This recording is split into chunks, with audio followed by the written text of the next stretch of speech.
We've come so far with these two, from losing everything to building Uncle Dung's house on the hill. But here's the thing about dreams. They don't stop at someone else's finish line. Jack stood on the porch of the rented farmhouse 3 days after Uncle Dung's celebration dinner. The morning was cool, quiet. Tien was inside making tea, and Jack was thinking about something he'd been carrying since the moment he hung that final door at Nya Go Bin Yen.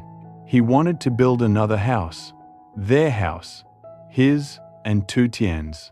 Not big, not fancy, just a small wooden home right here on this land they were renting if the landlord would allow it. Something simple, something theirs. A place where they could stop feeling temporary, stop feeling like they were always one step away from having to leave. Tien came out with 2 cups of tea, handed him one. "You're thinking about something." Jack took the tea. "I want to build us a house." She looked at him, didn't say anything for a moment, just looked. "I know we're renting this land," Jack continued, "but I talked to the landlord last week. He said if we want to build something small, something that adds value to the property, he'd allow it. We could stay here long term, make it ours." Tien set her cup down slowly. "Jack, do you have the money for that? After everything?" Tien. "Uncle Dung paid me for his house. Not just materials, he paid me for my time, for the work. I've been saving it." Jack pulled out a small envelope from his pocket. "It's not much, but it's enough for a small house. 1 room, a kitchen, a porch. We can build it ourselves, me and you, like we did with Uncle Dung's." Tien's eyes filled with tears. "You want to build us a home?" "I do. I need to. I need us to have something that's ours. Not rented, not borrowed, ours." She took his hands. "Then let's do it." That afternoon, Jack walked the property with the landlord, an older man named Mr. Hai, who'd been renting them the farmhouse for 6 months. Jack showed him the spot he had in mind. A flat piece of land near the vegetable garden, close to the road but far enough back for privacy. Mr. Hai looked at the land, looked at Jack. "You built that house for Mr. Dung, didn't you? The one everyone's been talking about?" "Yes, sir. People say you did good work. No shortcuts. I try to do things right." Mr. Hai nodded slowly. "Okay, build your house. But I have one condition: you stay here for at least 2 years. After that, if you leave, the house becomes mine. Fair?" Jack thought about it. 2 years was nothing. 2 years was a lifetime if you spent it in your own home. "Fair." They shook hands. Jack started that same week. But this time was different. This time, he wasn't racing against a deadline or trying to prove something to himself. This time, he was building slowly, carefully, savoring every step. Because this house wasn't for anyone else. It was for Tien. For them. He started with the foundation. Dug it himself, no hired labor. Tien helped, shoveling dirt, mixing cement. They worked side by side in the early mornings before the sun got too hot, in the late afternoons when the light turned gold.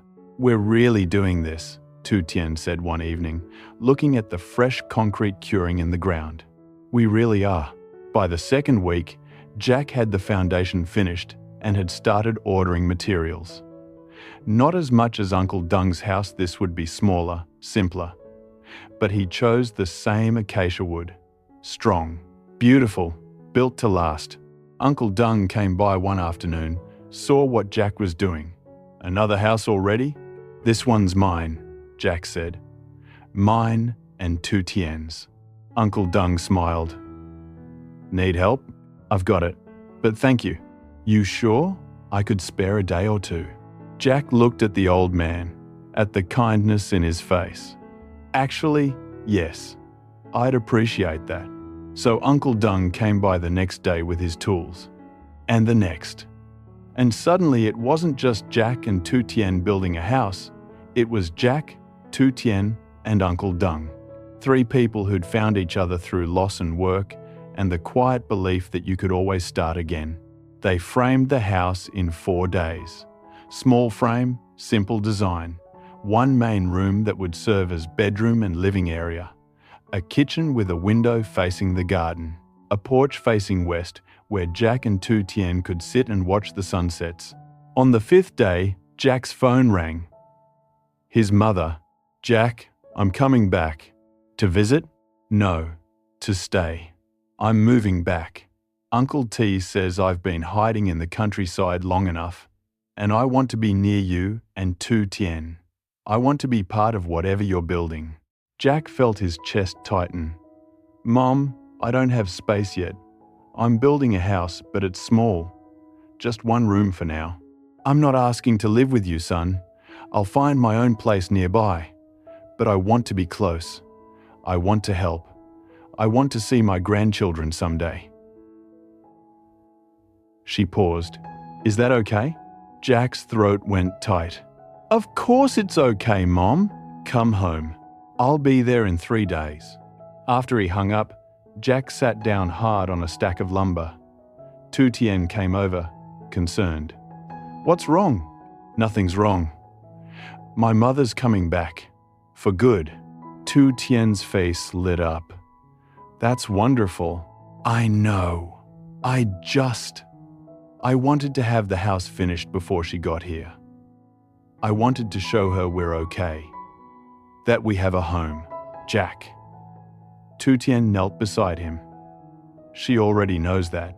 She's not coming back to check on you. She's coming back because she wants to be part of your life." Jack nodded. But he worked harder anyway, because he needed this. He needed to stand in front of his mother in a house he'd built with his own hands and say, "See, we made it. We're going to be okay." 3 days turned into a blur of sawdust and sweat. Jack and Uncle Dung worked from dawn until dark. The roof went up simple metal panels, overlapping tight, sealed against rain. The walls got their exterior boards. The porch took shape, railings smooth and sturdy. Inside, Jack laid the floor himself, piece by piece, making sure every board was level, every nail sunk flush. Tien worked alongside them. She wasn't just helping anymore, she was building, measuring boards, cutting lengths, hammering nails with the same steady rhythm Jack used. Uncle Dung watched her one afternoon and smiled. "You two are a good team."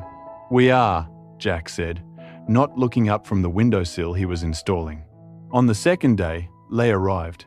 She hadn't been back since Jack and Tien took her home to her husband's family a month ago. But now she was here, standing at the edge of the construction site, one hand on her growing belly. Tien saw her first. "Lei," Lei smiled, shy but real. "Brother Jack, Sister Tien. I heard you were building a house. I wanted to come see." Jack wiped his hands on his pants. "How are you?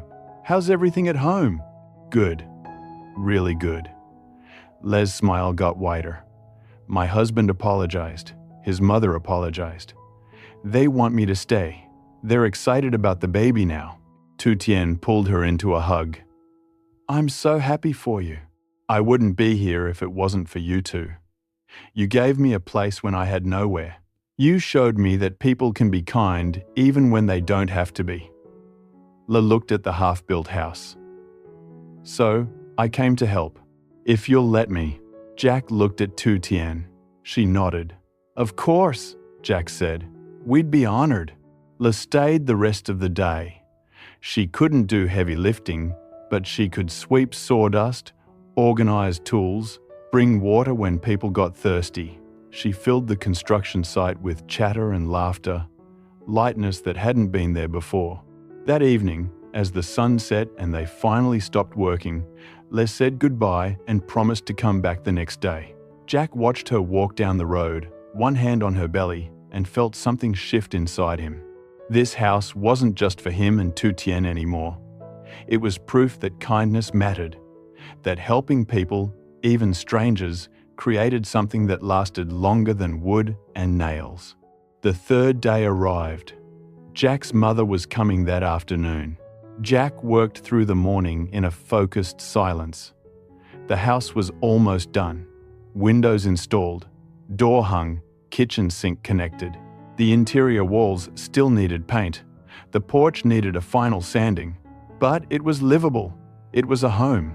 At noon, Uncle Dung stepped back and looked at what they'd built. "It's beautiful, Jack. Simple and strong. Just like you." Jack didn't know what to say to that. He just nodded. Tien went inside to clean up, sweep the floors one last time. Jack stood on the porch, looking out at the land. Their land? For the next 2 years at least. Maybe longer. Maybe forever. At 2 o'clock, a car pulled up. Jack's mother stepped out, Uncle Tai behind her with her bags. She looked better than the last time Jack had seen her, stronger, steadier. Her eyes were bright. She walked toward Jack slowly, stopped at the edge of the construction site, looked at the small wooden house standing there. "You built this?" she asked. "In less than 2 weeks?" "Yeah. Me and Tien. Uncle Dung helped." "Me?" His mother walked closer, touched the porch railing, looked up at the roof.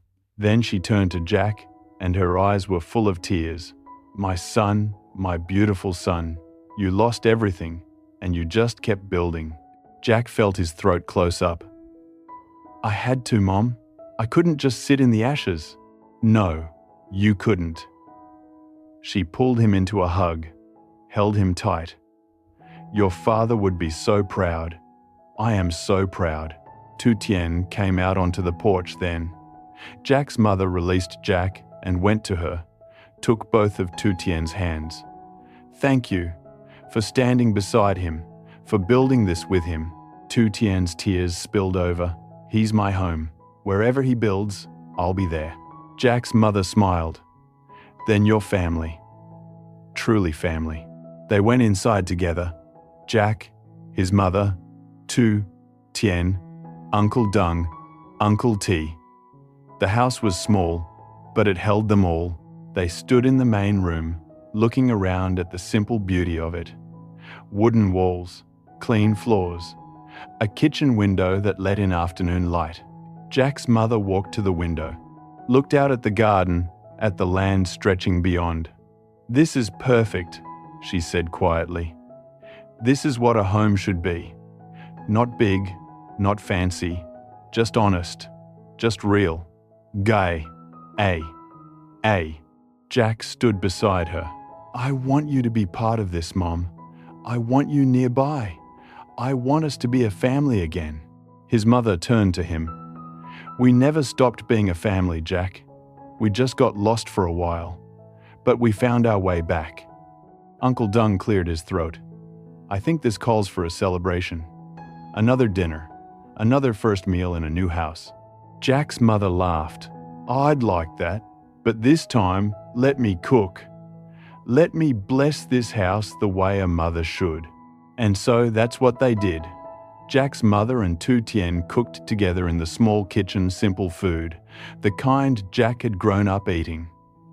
Rice, stir-fried vegetables, fish steamed with ginger.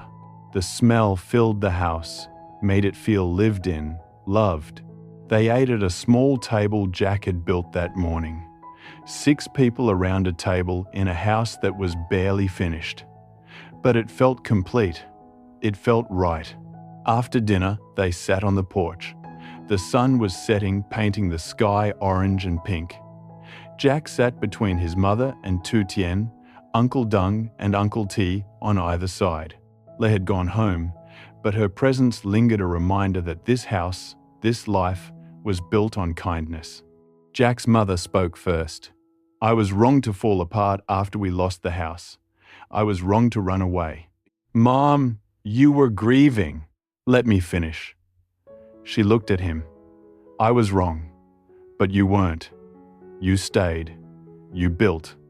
You showed me that a house is just wood and walls. A home is what you make with the people you love." Jack felt tears prick his eyes. "I learned that from you. Then I taught you well." She smiled. "And now I'm going to stay. I'm going to find a small place nearby. And I'm going to watch you and Tien fill this house with life. With children someday, if you're lucky. With love, for certain. Tien reached across, took Jack's hand, took his mother's hand, connected them. "We're already lucky," she said. "We have each other." And sitting there on that porch, watching the sun sink below the horizon, Jack realized she was right. They'd lost the big house. They'd lost money, status, security. But they'd gained something better. They'd gained a family that was chosen, built, fought for. They'd gained a home that meant something because they'd made it with their own hands. The stars came out, one by one, filling the sky. And Jack thought, this is it. This is what I was building toward all along. Not a house, a life. The weeks that followed felt like waking up from a long, difficult dream. Jack's mother found a small apartment in town, 10 minutes away. Close enough to visit every few days, far enough to give Jack and Tien space to build their life together. She'd come by in the mornings sometimes, bringing fruit from the market, sitting on the porch with tea while Jack worked on finishing touches around the house. The partnership deals at Jack's company finalized successfully. Fook called with the news, excitement in his voice. Jack thanked him, told him he'd done good work, and meant it. But Jack's heart wasn't in the office anymore. It was here, in the work of his hands, in the life he was building with Tien. One evening, 2 weeks after moving into the house, Jack came home to find Tien sitting on the porch steps, looking out at the garden. Something in her posture made him stop. "What's wrong?" he asked. She looked up at him. Her eyes were bright. "Nothing's wrong. Everything's right." She patted the step beside her. "Sit with me." He sat, waited. "I've been thinking," Tien said, "about what your mother said, about filling this house with life." She took his hand, placed it on her stomach. "I think we're going to." Jack's heart stopped, started again, faster. "You mean?" "I think so. I'm going to the doctor tomorrow to be sure, but I think so." Jack pulled her close, pressed his face into her hair. His throat was too tight to speak. After everything, after loss and grief, and the long climb back, this new life, new hope, a future that looked nothing like the past and everything like what they'd been building toward. "Are you happy?" Tien whispered. "I'm terrified," Jack said honestly, "and happier than I've ever been." They sat there as the sun set, as the sky turned from gold to purple to deep blue. And Jack thought about the journey that had brought them here. Losing the family home, selling everything, his mother leaving, the decision to build Uncle Dung's house, meeting Tien, who'd been there through all of it, steady and strong, building this small house with his own hands. And now this, a child coming, a family growing, a future taking shape. The next day, Tien went to the doctor, came back with tears streaming down her face and a smile that wouldn't quit. 3 months, she said. "We're having a baby in 6 months." Jack called his mother immediately. She cried. Then she laughed. Then she said she was coming over right now, and she did, showing up 30 minutes later with bags of groceries and plans to make a proper celebration dinner. Uncle Dung came when he heard the news, brought a hand-carved wooden toy, a small bird on wheels. "For when the baby's old enough," he said gruffly, pressing it into Jack's hands. "I started carving it last week." Had a feeling. Even Lei came by, bringing baby clothes her mother-in-law had saved. "For good luck," she said, "because you gave me luck when I needed it most." That evening, they all gathered again: Jack, Tien, Jack's mother, Uncle Dung, Lei, and her husband. 7 people squeezed around the small table in the house Jack had built. They ate. They laughed. They toasted to the baby with tea and juice. And Jack looked around at these people, some family by blood, some by choice, all bound together by the simple act of showing up when it mattered, and felt something settle deep in his chest. After everyone left, after the dishes were washed and put away, Jack and Tien stood on the porch in the quiet darkness. The stars were out, brilliant and countless. "We did it," Tien said softly. "We really did it." "We did," Jack agreed. He thought about the house they'd lost, the one his father had left them, the one that had held so much family history. That house was gone. But this house, this small, simple, honest house, held something better. It held a future they'd built themselves. It held love earned through work and patience and refusing to give up. Tien leaned against him. "What are you thinking about?" "I'm thinking that losing everything was the worst thing that ever happened to me, and also maybe the best. Because if we hadn't lost that house, I wouldn't have built this one. I wouldn't have learned that home isn't something you inherit. It's something you create. And we created a good one." "We did." Jack wrapped his arms around her, one hand resting gently on her stomach where their child was growing. "We really did." They stood there for a long time, wrapped in each other, and the night and the peace of knowing they were exactly where they were meant to be. The house stood solid around them. The land stretched quiet and dark beyond the porch. And, somewhere out there, tomorrow waited full of work and challenges and the ordinary miracle of building a life one day at a time. But for now, this moment was enough. This house was enough. This love was enough. Jack looked up at the stars one more time, thought about his father, who'd left them a house they couldn't keep. His father would understand, Jack thought, would see this small wooden home and recognize what it represented, not wealth or status, but something simpler and harder to build. A life lived with integrity, work done with care, love that lasted. "Come on," Tien said, tugging his hand. "Let's go inside. It's getting cold." Jack followed her in, closed the door behind them. The house wrapped around them, warm and solid, and theirs. Outside, the stars kept shining, the land kept breathing, and tomorrow would come with its own work, its own gifts. But tonight, they had everything they needed. A roof overhead, food in the kitchen, love in their hearts, a baby on the way, a family chosen and built and fought for that would stand beside them whatever came next. Jack turned off the lamp, took Tien's hand, led her to bed. And as he drifted towards sleep in the house he'd built with his own hands, he thought, this is what all of it was for. The loss, the grief, the long climb back, this moment, this peace, this home, and that was enough.